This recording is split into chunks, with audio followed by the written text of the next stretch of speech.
నాకు చూపొచ్చిందమ్మా, చూపొచ్చింది. మిమ్మల్ని మళ్ళీ అన్నాళ్ళకి చూడగలుగుతున్నానమ్మా. డాక్టర్ గారు, మీకు కృతజ్ఞతగా ఇంతకంటే ఏమి ఇచ్చుకోలేను. అమ్మా జయ, ఆపరేషన్ సక్సెస్ఫుల్ గా జరిగింది కనుక నిజం నీకు చెప్పడంలో తప్పులేదనుకుంటాను. నిజమా? ఏమిటి డాక్టర్ గారు అది?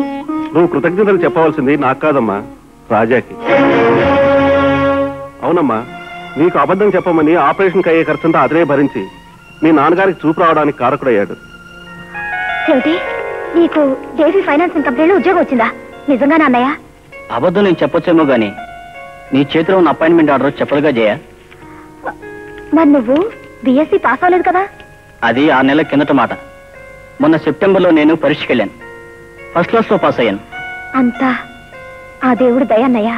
దేవుడు దయ అయితే ఎప్పట్లాగా గాలికి తిరుగుతుండేవాడిని. ఇది నాలో ఒక మంచి మనిషి తెచ్చిన మార్పు. మీరందరూ బాగుపడన్నయ్యా అని తిడుతూ ఉంటే నా కోపం వచ్చింది. అతను అర్థమయ్యేటట్టు చెప్పడం వల్ల నాలో ఆలోచన వచ్చింది.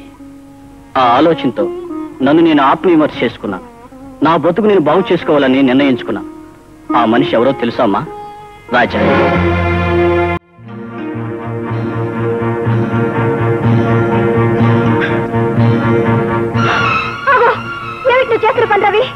ఆ పేరును గుర్తుకు తెచ్చే ఈ పుట్టుమచ్చ ఉండటానికి వీలేదు. వదులు ప్లీజ్. అవును జయ, ఈ పుట్టుమచ్చే లేకపోతే ఈ రాజాను నువ్వు ప్రేమించి ఉండేదాన్ని. ఈ పుట్టుమచ్చ